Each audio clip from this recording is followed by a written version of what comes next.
Hello नमस्कार प्रणाम, कैसे हैं आप सब। मैं उम्मीद करता हूं आप लोग बहुत अच्छे होंगे और मैं अभिषेक सिंह आप सबके साथ एक बार फिर से वन डेयर्स के ऑफिशियल यूट्यूब चैनल पे जुड़ गया हूं और आप सबको हृदय से वेलकम एंड अभिनंदन करता हूं। मेरे भाई आरआरबी एनटीपीसी जो हमारा सीरीज चल रहा था उसका ये सेकंड पार्ट है और आप सभी से माफ़ी चाहूँगा क्योंकि बीच में हम थोड़ा सा गैप हो गया ज़रूर, लेकिन इसके पीछे का कारण मेरे भाई मेरा तबीयत थोड़ा सा ठीक नहीं था जिसके वजह से हम वीडियो नहीं बना पा रहे थे, तो इसके लिए माफ़ी चाहेंगे।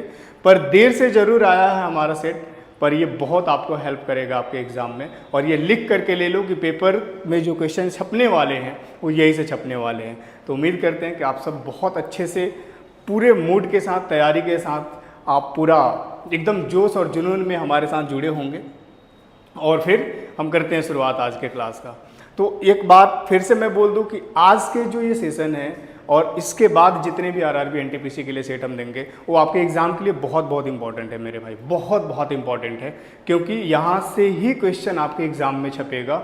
जो मैथ्स के हम सीरीज़ दे रहे हैं, जो भी मैथ्स के क्वेश्चन चैप्टर वाइज हमने सेलेक्ट करा है, उसी सारे चैप्टर्स से जो मैंने क्वेश्चन सेलेक्ट किया उसके इर्द गिर्द ही क्वेश्चन आपके एग्ज़ाम में आना है। तो ये आपके लिए इसलिए भी इम्पॉर्टेंट हो जाता है, ठीक है। तो आप लोग बहुत शिद्दत के साथ और बहुत ही जुनून के साथ, जोश के साथ, जहाँ से भी आप मुझे देख पा रहे हैं, पेन और कॉपी लेकर के हो जाए तैयार। और आज हम दूसरा पार्ट में आप सबके सामने, आप सबके समक्ष जुड़े हुए हैं और करते हैं शुरुआत। पहला क्वेश्चन आप सभी के स्क्रीन पे, ठीक है मेरे भाई। आप सबका टाइम बिना वेस्ट किए हुए आज के हम पहला क्वेश्चन आपके स्क्रीन पे लगा दिए। जल्दी से फटाफट देखिएगा इस क्वेश्चन को, बहुत प्यारा सा क्वेश्चन है। एक कार का मूल्य हर साल 20% की दर से, एक कार का मूल्य हर साल 20% की दर से क्या होता है, घटता है मेरे भाई। तो 2 साल के बाद इसकी मूल्य जो हो गई 4,80,000 हो जाएगी। बताना आपको ये था कि अगर कार की वास्तविक मूल्य निकालना हो तो कितना होना चाहिए। यह आरआरबी एनटीपीसी 2021 के मॉर्निंग शिफ्ट में पूछा गया प्रश्न था। जल्दी से इसको देखते हैं। सबसे पहले आप मुझे ये बताइए कि 20% का फ्रैक्शन क्या होगा। तो आप बोलेंगे सर 20% का फ्रैक्शन 1/5 होगा। क्लियर है बात। अब ऐसा बोला गया है कि 20% की दर से क्या हो रहा है, घट रहा है। तो प्रत्येक साल क्या होगा, इसकी प्राइस जो होगी प्रत्येक 5 पर 1 कम हो जाएगा। तो मेरे दोस्त आप मुझे बताइए कि प्रत्येक 5 पर 1 कम कर देंगे तो 1 साल बाद ये कितना हो जाएगा, 5 से 4 हो जाएगा। और ऐसा बोला गया कि समय 2 साल है और रेट दोनों साल के लिए सेम ही दर से घट रहा है। तो आप मुझे ये बता दीजिए कि दूसरे साल भी ये सेम रेट से ही घटेगा, 5 से 4 ही होगा। अब आप मुझे बताइए कि ओवरऑल रेशियो कितना बन रहा है, 25 से 16 बन रहा है। भाई इसको सॉल्व करेंगे तो कितना बन जाएगा, 25 और ये कितना बनेगा, 16। अब इसमें देखा जाए तो 2 साल के बाद इसकी एक्चुअल वैल्यू कितना हो जा रही है, 2 साल के बाद ये हो कितना जा रही है, 4,80,000। और रेशियो के अकॉर्डिंग अगर देखा जाए तो 2 साल के बाद कितना होगा, 16 यूनिट। 16 यूनिट की वैल्यू मेरे भाई 4,80,000। तो एक की वैल्यू कितना हो जाएगा, 1 यूनिट की वैल्यू हो जाएगा 16×3=48, ये 30,000 होगा मेरे भाई। और एक की वैल्यू अगर 30,000 है तो मेरे भाई आपके ओरिजिनल प्राइस पूछा गया ना कि कार की मूल कीमत क्या है, तो आप मुझे बताइए कि ओरिजिनल कीमत कितना होगा। तो ओरिजिनल कीमत भी क्या होगा, 30,000 गुना होगा। मतलब ये कितना हो जाएगा, 25 3 75, 75 पे 4 0 लगा दो तो ये हो जाएगा 7,50,000। मतलब इसका ऑप्शन ए फाइनल होगा, मतलब इसका करेक्ट आंसर ऑप्शन ए होगा, ठीक है। जल्दी से फटाफट स्क्रीनशॉट लेते चलिएगा, अगला क्वेश्चन करिए। सभी लोग जहां से भी मुझे देख पा रहे हैं, आप पेन और कॉपी जरूर लेकर के बैठ जाएं और वीडियो को रोक करके तब जा करके पहले खुद से करिए, इसके बाद फिर आप हमारे आंसर से मैच कर लीजिए, ठीक है ना। एक चुनाव में विजेता उम्मीदवार को 15,744 वोट मिले। जो जीतने वाला कैंडिडेट है उसमें 15,744 वोट मिलते हैं, जो मतदानकर्ताओं का 48% है। मतलब जो वोटिंग लिस्ट था जिसमें टोटल वोटर्स होते हैं उसका ये 48% जीतने वाले प्राप्त किया है। अब आप मुझे ये बताइए कि जितने जो भी होंगे वोटर लिस्ट में, हमें नहीं पता वो अपने आप में कितने होंगे, जितने भी लोग होंगे अपने आप में 100% होंगे, ऐसा हम मान करके चलते हैं। अब अगर 100% में से 48% किसको मिले हैं, किसको वोट देते हैं, जीतने वाले विजेता कैंडिडेट को ना, जीतने वाले उम्मीदवार को, जो इसकी एक्चुअल वैल्यू कितना है, 15,744। तो इसका आंसर आप कैसे निकालेंगे, 48% की परसेंटेज वैल्यू कितना दे रखा है, 15,744, ठीक है मेरे भाई।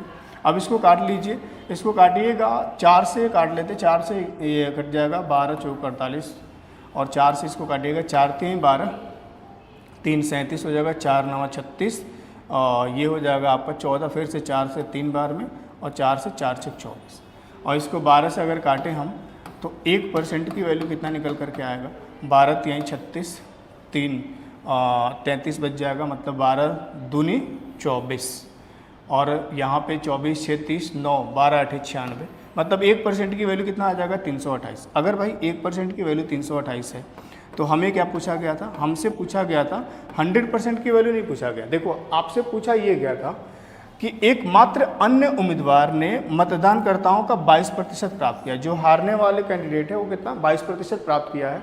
तो बताना ये था कि किया है तो कितने सदस्यों ने वोट नहीं दिया है, कितने ऐसे सदस्य हैं जो वोट नहीं दिए हैं। तो सिंपल सी बात है कि टोटल 100% में से 48% यहाँ पे इसको वोट करते हैं जीतने वाले को, और हारने वाले को कितना करते हैं 22%। तो अगर देखा जाए तो भाई 48% और 22% मिल करके ये कुल कितना हो जाएगा 70%। मतलब टोटल अगर 100% लोग थे जिसमें से 70% लोगों ने ही वोट किया है, तो वोट नहीं करने वालों की संख्या कितना होगा 30%। वोट नहीं करने वालों की संख्या कितना हो जाएगा 30%। अब आपको मैं दोनों ही निकालने बता देता हूँ तरीका। वैसे तो आपसे पूछा गया था कि उनकी वैल्यू बताइए जो वोट नहीं किए हैं, तो वोट नहीं करने वालों की संख्या कितना है 30%। अब 1% की वैल्यू है 328, तो 30% की वैल्यू कितना है, इसमें 30 से मल्टीप्लाई कर दीजिए आप, तो ये फाइनल कितना आ जाएगा 8 3 24 4 कैरी 2 3 दूनी 6 और 2 8 3 3 9 1 0 और लगा दीजिए। तो 9840 ऑप्शन कहीं दिख रहा है क्या, 9840 ऑप्शन डी इसका फाइनल आंसर होगा। लेकिन अगर आपसे ये पूछता कि बताइए कुल यहाँ पे मतदानकर्ताओं की संख्या कितनी है कुल, तो कुल के लिए फिर आप 100% की वैल्यू निकालते हैं, और 100% की वैल्यू कितना हो जाएगा, जब 1% की वैल्यू 328 है तो इस पे 100% की वैल्यू के लिए क्या करेंगे 2 0 लगा देंगे। हालांकि आपसे पूछा ये गया था, ये आपको निकालने मैंने बता दी। क्लियर है बात? उम्मीद करते हैं कि आप चीज़ों को समझ गए होंगे, और जल्दी से फटाफट इसका स्क्रीनशॉट ले लीजिएगा। अगला प्रश्न करिए जल्दी से फटाफट, इस क्वेश्चन को करिए। बड़ा प्यारा सा क्वेश्चन है, बहुत बढ़िया क्वेश्चन, बहुत लाजवाब क्वेश्चन और बहुत ही बेहतरीन क्वेश्चन है, ट्राई करिएगा। एक व्यक्ति अपने वास्तविक बिक्री मूल्य से कि 19/24 पर एक लेख बेचकर 5% नुकसान करता है। यदि वह इसे वास्तविक बिक्री मूल्य के 90% पर बेचता है तो उसका लाभ प्रतिशत कितना होगा। मेरे भाई एक बात बहुत ध्यान से समझिएगा, बहुत ध्यान से समझिएगा। मैं आपसे ये कहना चाह रहा हूँ कि एक व्यक्ति अपने वास्तविक विक्रय मूल्य के कितने पे बेचा, 19/24। सबसे पहले इसका मतलब समझिए, 19 वास्तविक विक्रय मूल्य के 19/24 पे बेचने का क्या मतलब है। तो यहाँ पे इसका मतलब ये है कि जो इसके एक्चुअल में जो इसका एसपी था ना, वो मेरे भाई 24 था, पर 24 पे बेच नहीं रहा। बेच कितने पे रहा है, 19 पे रहा है। बेच कितने पे रहा है, ये 19 पे रहा है। अब आप मुझे ये बताइए कि जब इसको इतने पे बेचा तो उसको 5% का लॉस हो गया। अब जैसा कि आप जानते हैं कि 5% का फ्रैक्शन कितना होगा, 1/20। भाई इसका मतलब ये, अच्छा ये भी आप जानते हैं कि प्रॉफिट हो या लॉस हो, एक बात ध्यान रखिएगा, जिनको पता है तो भी और नहीं पता है उनके लिए भी मैं बता दूं कि प्रॉफिट और लॉस हमेशा क्या किया जाता है, सीपी पे कैलकुलेट किया जाता है। अब आप मुझे बताइए कि अगर 5% का यहाँ पे क्या हो गया मेरे भाई, लॉस हो गया, तो आप मुझे बताइए कि 20 क्या बन जाएगा, सीपी बनेगा। अब कंडीशन लॉस का है तो ये क्या बन जाएगा आपका लॉस। तो मैं आपसे पूछना ये चाह रहा हूँ कि सीपी और एसपी का रेशियो यहाँ पे कितना बन रहा है। तो आप बोलोगे सर सीपी तो 20 है, अब 20 की चीज़ पे 1 का लॉस हो गया तो एसपी कितना बन रहा है, 19 बन रहा है। बोलो इसका मतलब कि बेचा कितने में गया होगा, 19 में बेचा गया होगा। और क्वेश्चन में बोला भी यही गया कि एक व्यक्ति अपने वास्तविक विक्रय मूल्य के 19/24 मतलब बेच भी रहा है 19 में ही, जो रेट पर बेचा है वो रेट भी कितना है, 19 ही है। और लॉस के अकॉर्डिंग अगर देखा जाए तो सेलिंग प्राइस आ कितना रहा है, रेशियो के अकॉर्डिंग 19 ही है। इसका मतलब हम ये कह सकते हैं कि इस आर्टिकल का जो कॉस्ट है वो कितना है भाई, इस आर्टिकल का जो कॉस्ट है वो कितना है, 20 है। इसका एक्चुअल एसपी कितना था, 24 था। मतलब इसको बेचना कितने में था, 24 में था, लेकिन बेचा उसने 19 में। क्लियर बात। और जब 19 में बेचा तो इसको 5% का लॉस हो गया। अब आपसे पूछा ये है कि अगर हम इसके वास्तविक विक्रय मूल्य के 90% पर बेचें, वास्तविक विक्रय मूल्य के 90%, वास्तविक विक्रय मूल्य कितना है भैया, 24। अब इसका 90% अगर आप निकालना चाहें तो आप इजीली निकाल सकते हैं। कैसे, इसको इसके साथ कट कर दीजिए। अब इसको मल्टीप्लाई कर दीजिएगा, 4 9 36 6 और 9 दूनी 18 और 3 21। अब नीचे एक जीरो है तो एक अंक छोड़ करके पॉइंट लगा दीजिए। मतलब वो ये कहना चाह रहा है, अब इसमें ये वो कहना चाह रहा है कि अगर हम इसके वास्तविक विक्रय मूल्य के 90% पर बेचे, मतलब कितने में बेचे, कितने में बेचे भाई मेरे, ये आपका 21.6 में अगर उसको बेचा जाए तो पूछा गया कि उसका लाभ प्रतिशत कितना होगा। अब आप ही मुझे बताइए कि 20 की चीज़ अगर बेचा जाए 21.6 में तो प्रॉफिट कितने का होगा, 1.6 का। और 1.6 की प्रॉफिट अगर है किसके रिस्पेक्ट में, 20 के रिस्पेक्ट में, परसेंटेज के लिए 100 से मल्टीप्लाई कर दिया तो आप मुझे बताइए कितना परसेंट हो जाएगा। 20 से 5 बार में 1685, मतलब यहाँ पर हो जाएगा कितना, 8%। इसका फाइनल आंसर कितना होना चाहिए मेरे भाई, 8%। ऑप्शन सी इसका फाइनल आंसर होगा। उम्मीद करते हैं कि आप चीज़ों को समझ गए होंगे बेहतर तरीके से। बाकी अगला क्वेश्चन हम स्क्रीन पे लगाते हैं जल्दी से फटाफट। इस क्वेश्चन को करिए, इस क्वेश्चन को करिएगा जल्दी फटाफट, इस क्वेश्चन को जल्दी से फटाफट। 40 लीटर दूध और पानी के मिश्रण में 10% पानी है। नए मिश्रण में पानी को 20% बनाने के लिए कितना पानी और डाला जाना चाहिए, कितना पानी और डाला जाना चाहिए। देखो एक बात आपको मैं बता दूं कि इस प्रकार के जो क्वेश्चन होते हैं ना मेरे भाई, आप हमेशा ध्यान रखना कि इस प्रकार के क्वेश्चन के लिए आप एक नहीं कई सारे तरीका, इस एलिगेशन से ये क्वेश्चन है, इस मिश्रण वाले क्वेश्चन पे आप कई सारे तरीके से इसको कर सकते हो। जितना मुझे आता है कम से कम इसको 7-8 तरीके तो मैं ही करा दूँ, समझ आ रही है बातें। लेकिन उसके लिए जो बेस्ट, जो आपके लिए बेस्ट होगा, आपको हमेशा वही करना चाहिए। तो एक बेसिक तरीका इसका बताते हैं और फिर इसका डायरेक्ट तरीका भी बताते हैं, समझिएगा ध्यान से। इसका बेसिक तरीका क्या है, अब थोड़ा सा इसका लॉजिक समझिए। अगर 40 लीटर के दूध और पानी के मिश्रण है जिसमें 10% पानी है, नए मिश्रण में पानी को 20% बनाने के लिए कितना पानी और डाला जाना चाहिए। थोड़ा सा समझिएगा कि भाई दूध और पानी के 40 लीटर के मिश्रण में जितना भी दूध होगा, जितना भी पानी होगा, ये बात हमें नहीं पता। क्वेश्चन में बोला है परसेंटेज के अकॉर्डिंग 10% पानी है। अगर 10% मेरे भाई पानी है तो दूध कितना होगा, 90%। इस बात को समझ पा रहे हैं। अब हम इसमें कुछ और पानी की मात्रा बढ़ा दें, समझिएगा मैं समझाना क्या चाह रहा हूँ। पानी की मात्रा कुछ और बढ़ा दें तो यहाँ पे पानी जो होगा वो 20% हो जाएगा। अब थोड़ा सा लॉजिक लगाइएगा कि पानी की वैल्यू अब 20% जरूर हो जाएगा, लेकिन क्या दूध में कोई छेड़छाड़ किया गया है, नहीं किया गया। इसका मतलब ये है कि बढ़ाने से पहले जब 40 लीटर का मिश्रण था तब भी दूध उतना ही होगा जितना कि आज होगा, क्योंकि दूध पे हम कोई मिलावट नहीं कर रहे, दूध में कुछ ऐड नहीं कर रहे हैं। इसका मतलब ये हुआ कि दूध की वैल्यू दोनों ही केस में क्या होगा मेरे भाई, कांस्टेंट होगा। तो जब भी इस प्रकार के प्रश्न आए तो आपको हमेशा ध्यान ये रखना चाहिए कि आपको हमेशा कांस्टेंट वाली वैल्यू को ले करके चलना चाहिए। अब आप मुझे ये बताइए कि अगर 40 लीटर, अब इसमें कांस्टेंट क्या है, मिल्क है, तो मिल्क को लेकर के चलना चाहिए। 40 लीटर के अगर मिश्रण है जिसमें 10% पानी है तो 90% क्या होगा मेरे भाई, दूध होगा, 90% दूध होगा। अब हम 40 लीटर के मिश्रण में कितना पानी और मिला दें, ये पूछा गया। अब आप मुझे ये बताइए कि 40 लीटर के मान लीजिए कि एक बर्तन है जिसमें 40 लीटर दूध और पानी है। अब मेरे भाई अगर आप पानी में मिलाएंगे या दूध में ही मिलाएंगे, किसी भी एक चीज़ में मिलाएंगे, आप मुझे एक बात बताइए कि अगर पानी और डालिएगा तो जो टोटल क्वांटिटी होगा उसकी भी वैल्यू बढ़ेगी, बढ़ेगी कि नहीं बढ़ेगी। ठीक है, पानी की मात्रा तो बढ़ेगा ही बढ़ेगा, साथ में टोटल क्वांटिटी भी बढ़ेगा।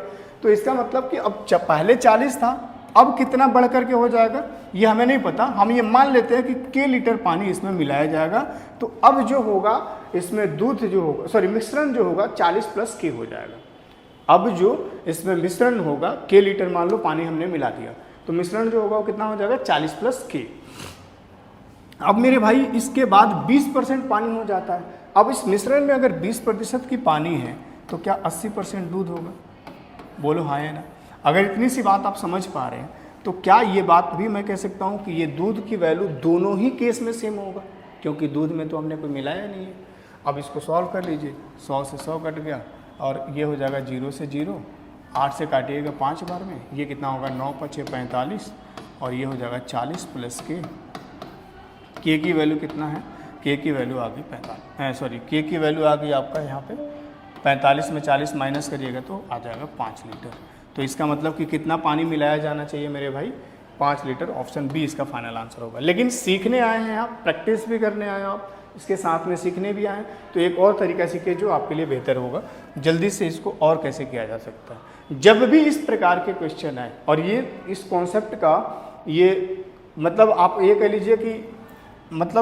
लीजिए कि इसका अच्छी बात ये है ना, इस कॉन्सेप्ट का जो सबसे अच्छी बात ये है कि ये हर जगह लगता है, बहुत सारे चैप्टर में लगता है।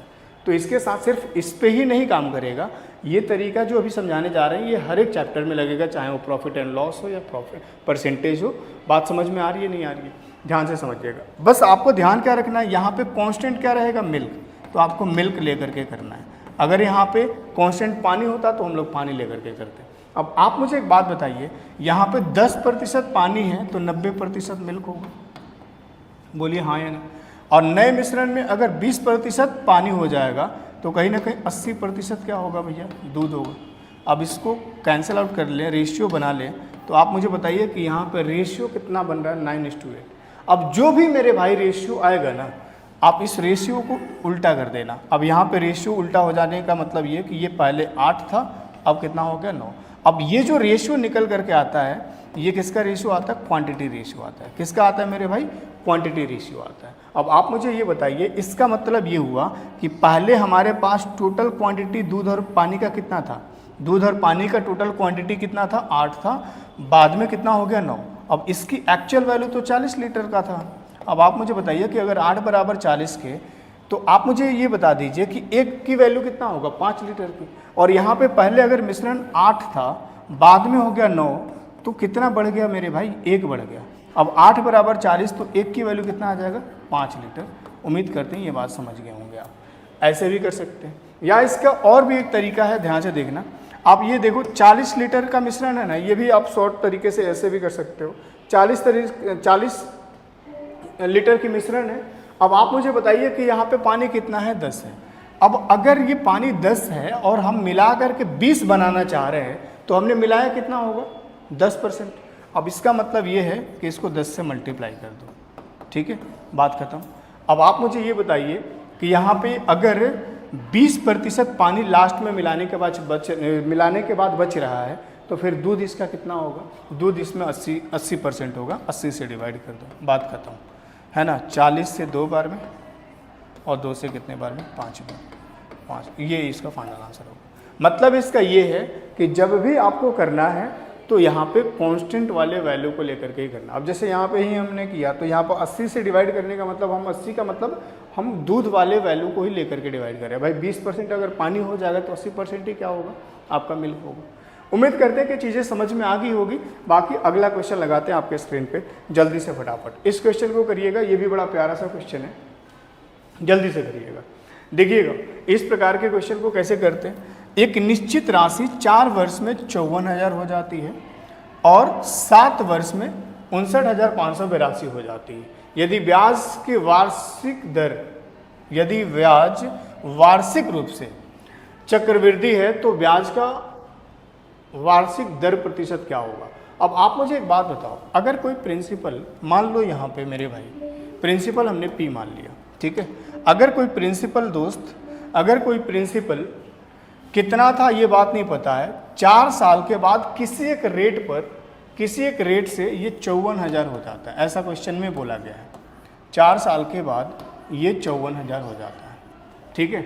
4 साल के बाद ये 54,000 हो जाता है और यही प्रिंसिपल उसी रेट से 59,582 हो जाता है।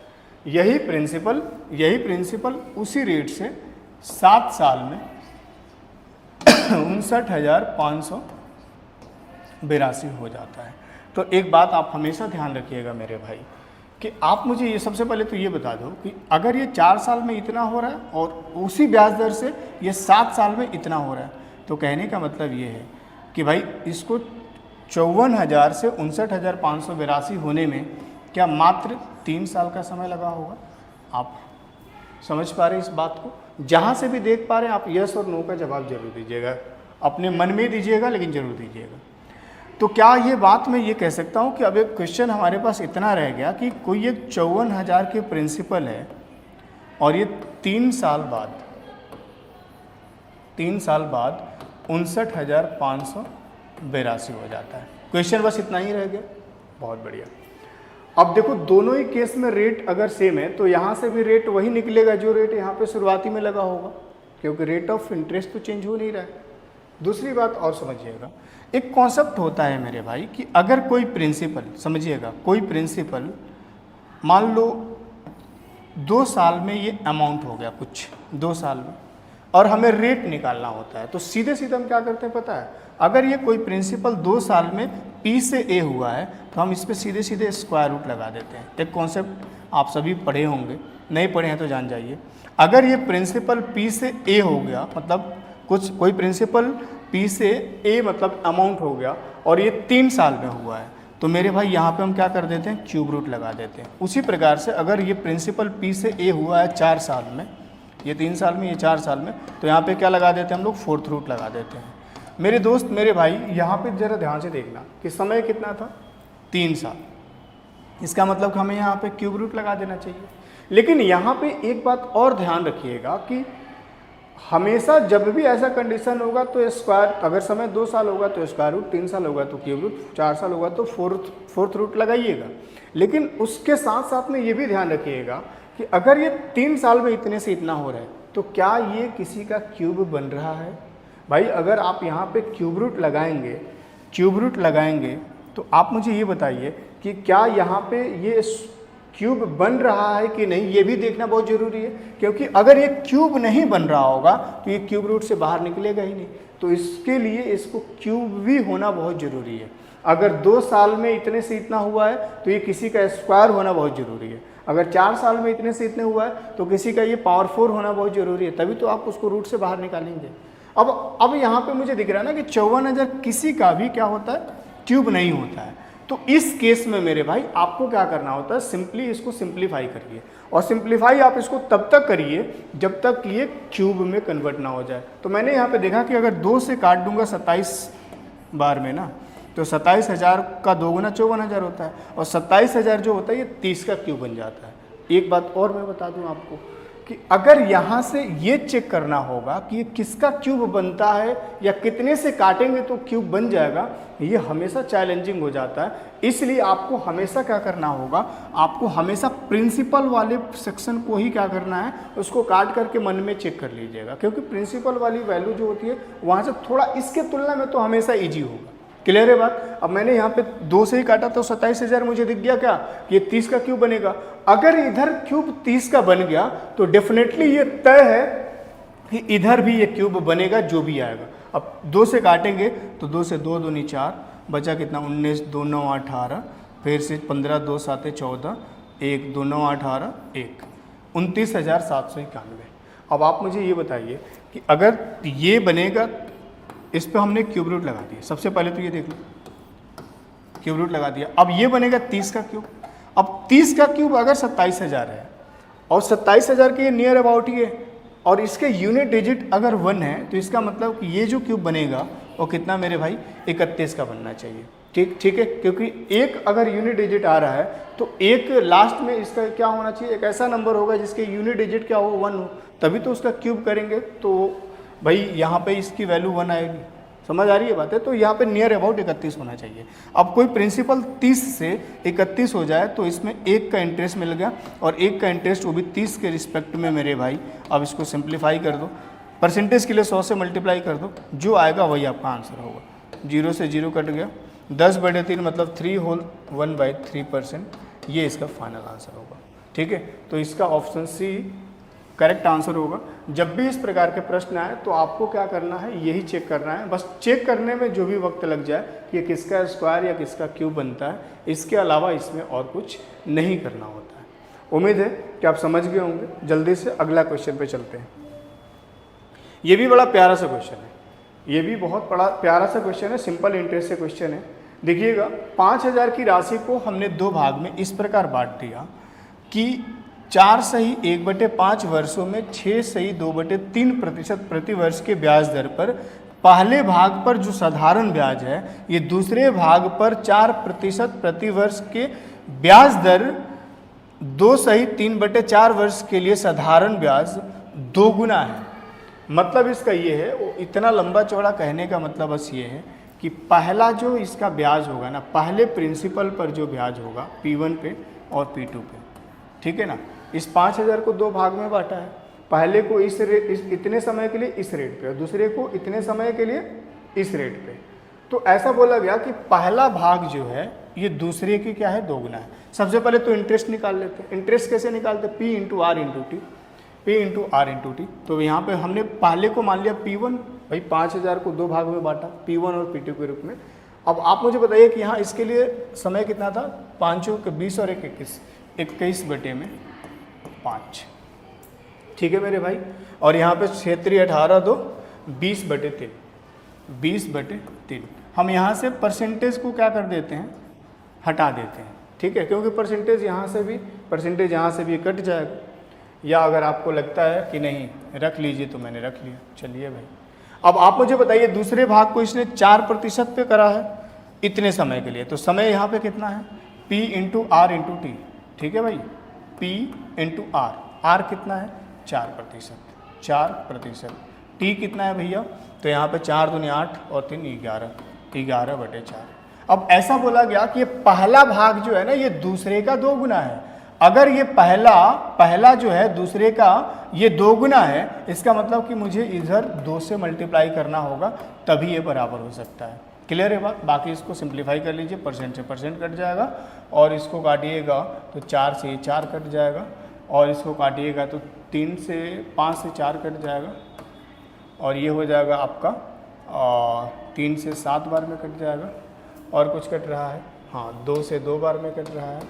तो यहाँ पे P1 और P2 का जो रेशियो मेरे भाई बनेगा, यहाँ पे इसको मल्टीप्लाई करेंगे कितना आ जाएगा 14। अब यहाँ से बनेगा कितना 14 P1 बराबर किसके होगा 11 P2। अब आप मुझे बताइए कि यहाँ से P1 और P2 के बीच का जो रेशियो बनेगा वो कितना बनेगा, P1 के सामने 11 तो P1 की वैल्यू 11, P2 के सामने 14 तो P2 की वैल्यू जो होगी वो 14 हो जाएगी। अब आप मुझे बताइए कि दोनों का सम अगर जोड़ दिया जाए, दोनों को जोड़ दिया जाए तो कितना हो जाएगा 25।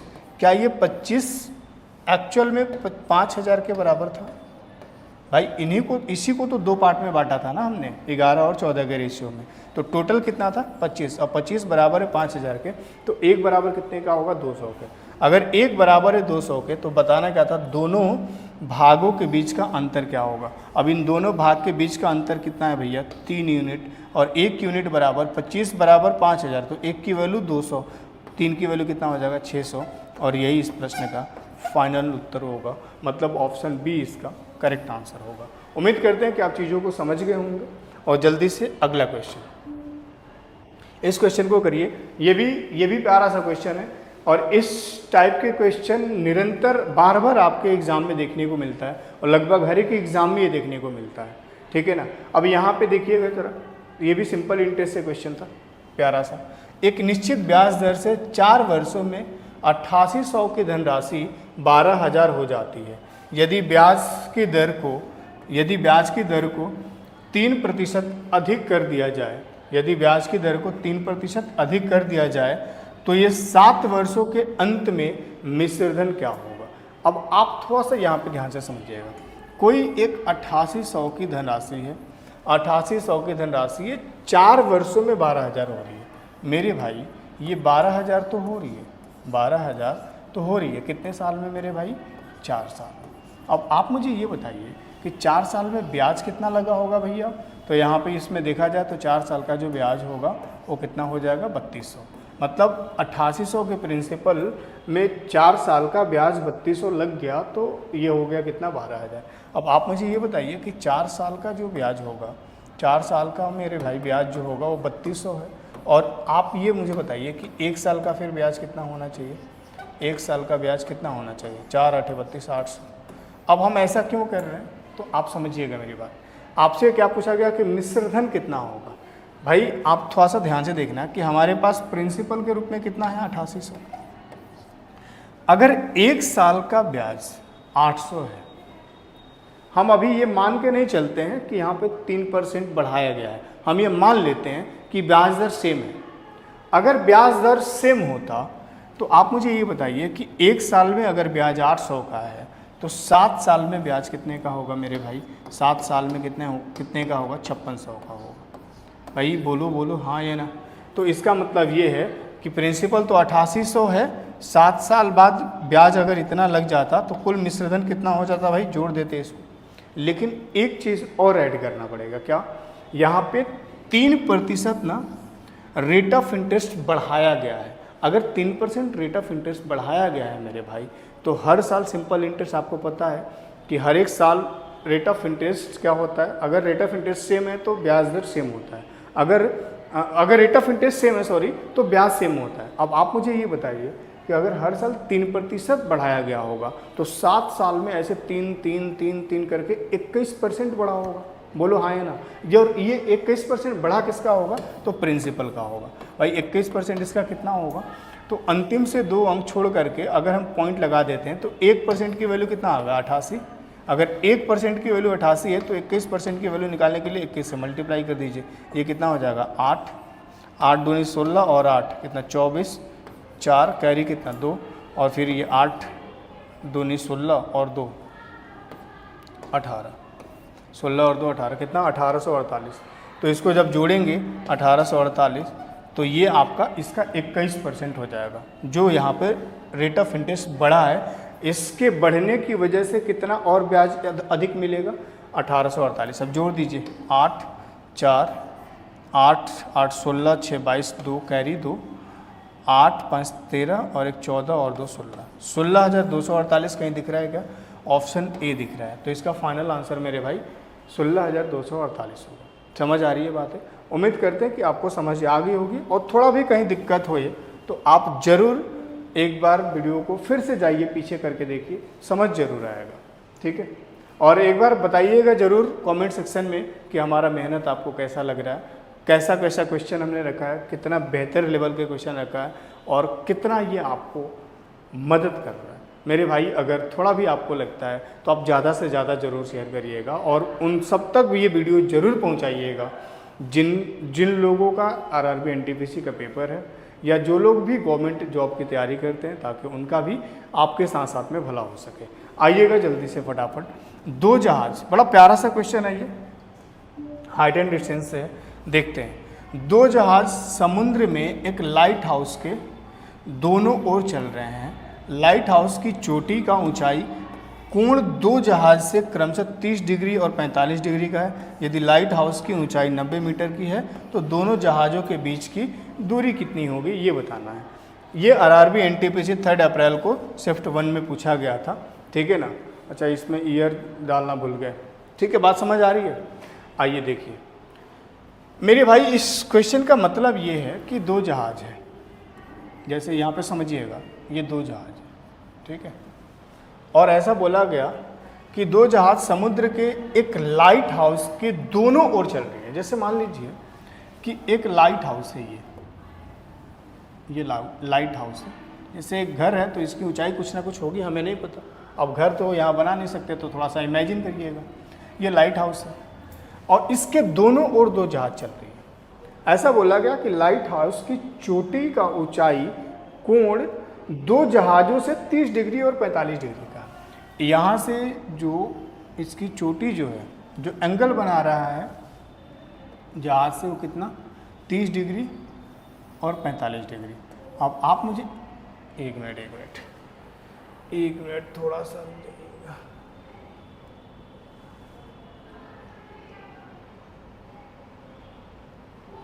अब दिख रहा होगा।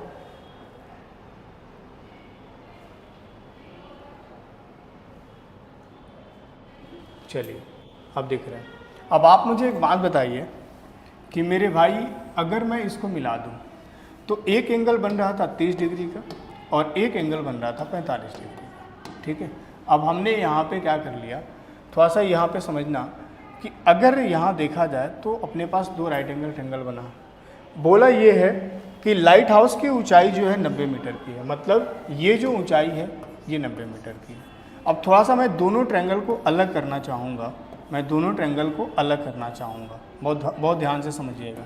मैंने यहाँ पे इसका नाम दे दिया A B C और ये पॉइंट D, तो ये हो जाएगा B A D और ये होगा A D C।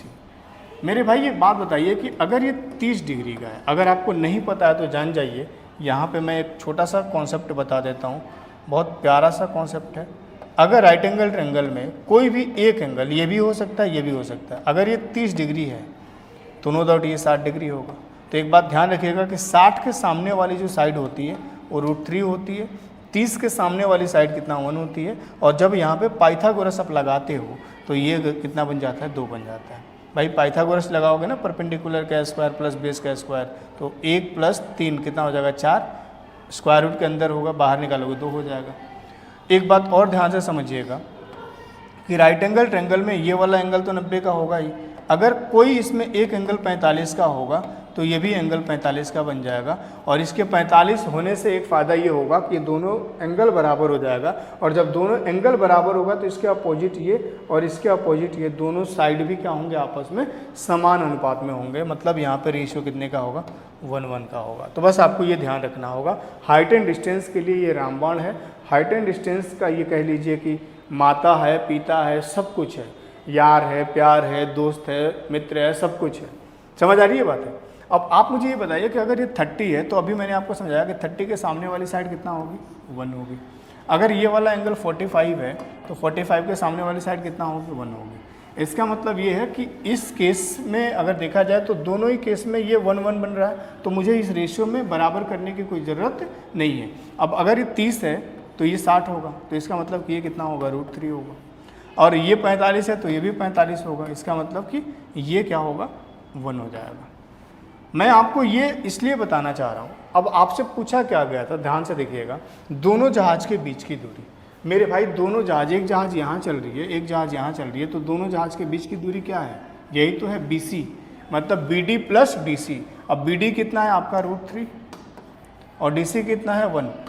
मतलब दोनों जहाज के बीच की दूरी कितना है, इतना यूनिट। ये यूनिट में मान लिया। अब अपने पास इसका हाइट दे रखा था, हाइट कितना है, 90 मीटर। अब आप मुझे बताइए रेशियो के अकॉर्डिंग अगर देखा जाए तो इसकी हाइट कितना है, 1 यूनिट।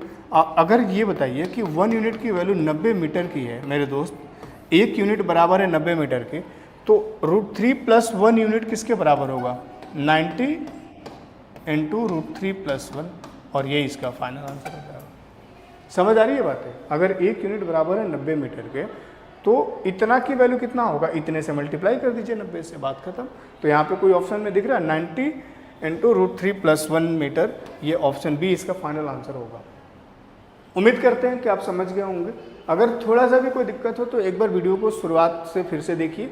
उम्मीद करते हैं कि चीज़ें समझ में आ जाएगी। नेक्स्ट क्वेश्चन जल्दी से फटाफट, इस क्वेश्चन का आंसर जल्दी बता दीजिए। इस क्वेश्चन का आंसर क्या होना चाहिए, ये भी बड़ा प्यारा सा क्वेश्चन है, प्रॉफिट एंड लॉस से है, जल्दी से करिएगा।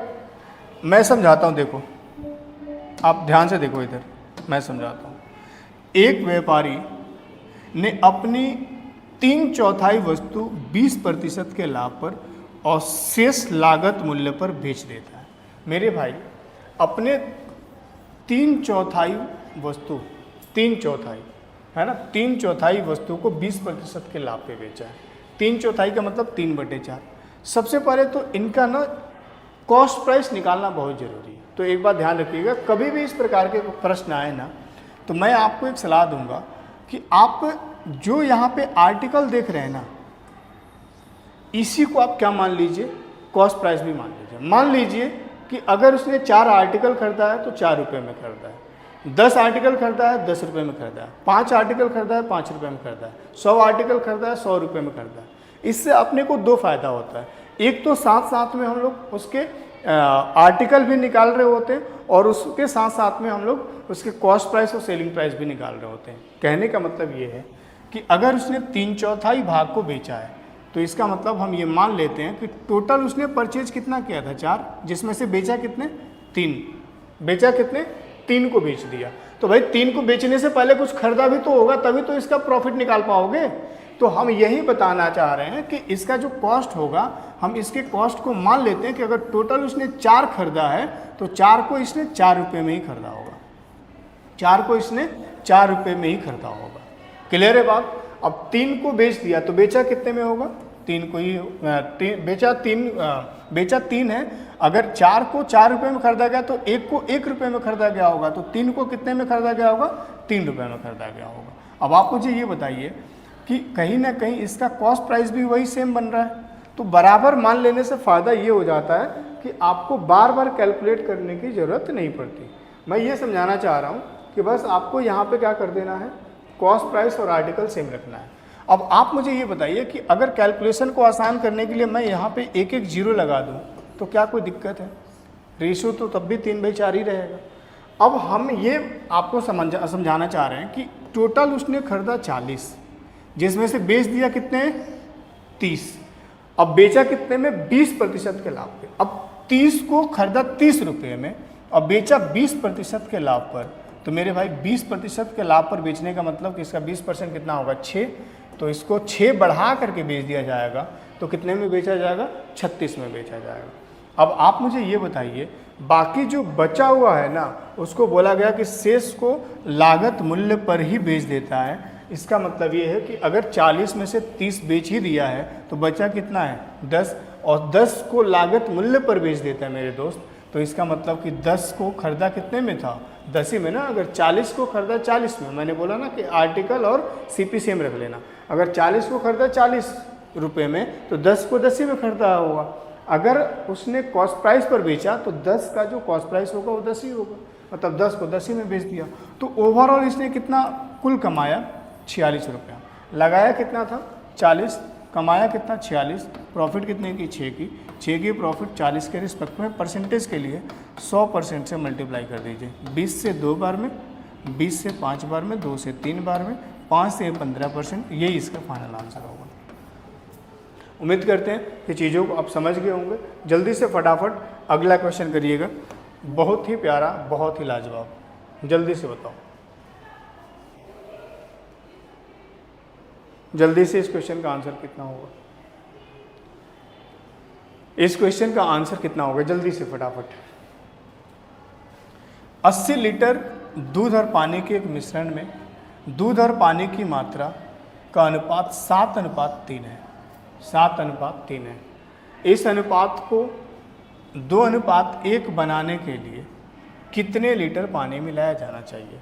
मैंने अभी आपको थोड़ी देर पहले बताया था इसके लिए तरीका, वही सेम तरीका लगा देना। सेम वही तरीका क्वेश्चन है कि 80 लीटर के मिश्रण है दूध और पानी का, और उसमें दूध और पानी का अनुपात कितना है, 7 और 3 है। देखो, इस प्रकार के प्रश्न में बस आपको ये देख लेना चाहिए कि इसमें ऐड किसको कर रहा है, मिला किसको रहा है।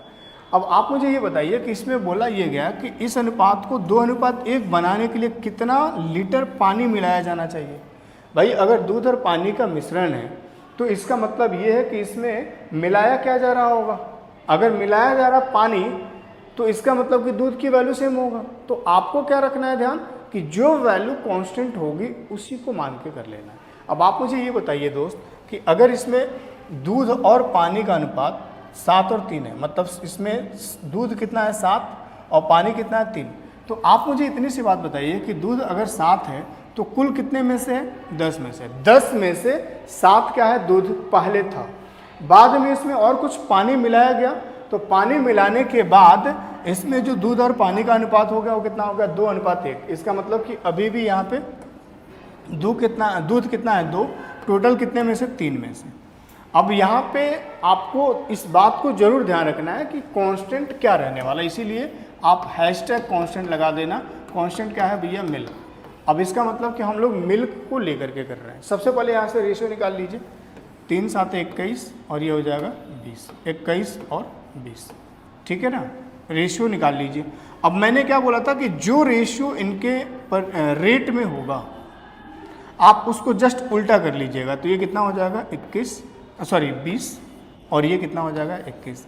अब ये जो रेशियो आएगा ना इन्वर्स करने के बाद, ये जो आएगा ये किसका रेशियो आ जाएगा मेरे भाई, क्वांटिटी रेशियो। अब आपसे क्या पूछा गया, कितना पानी मिलाया जाना चाहिए, पहले कितना था, 80 था।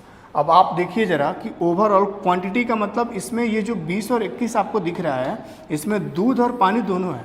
मतलब पहले जो मिश्रण था वो 20 था, बाद में मिलाने के बाद क्या हो गया, 21 हो गया। अब मैं एक बात और क्लियर फिर से कर देना चाहता हूँ कि अगर पानी और दूध का हमारे पास मिश्रण है और हम उसमें पानी मिला रहे हैं तो पानी की वैल्यू तो बढ़ेगी ही बढ़ेगी, लेकिन टोटल क्वांटिटी भी बढ़ेगा। तो इस बात में आपको बिल्कुल भी संकोच नहीं होना चाहिए कि सर यहाँ पे आप यहाँ जो वैल्यू आप ले करके कर रही हैं तो क्वांटिटी का है, तो क्वांटिटी की तो वैल्यू हमारे पास गिवन था, समझिएगा बात को। अब आप मुझे बताइए कि 20 पहले था, बाद में 21 हो गया, बढ़ कितना गया 1। अब आप इतनी सी बात बता दो कि 20 की वैल्यू अगर 80 लीटर की है तो मेरे भाई 1 की वैल्यू कितना होना चाहिए, 4 लीटर की। और यही इस प्रश्न का फाइनल उत्तर था, यही इस क्वेश्चन का फाइनल उत्तर था, 4 लीटर मिलाना चाहिए पानी को। ठीक है।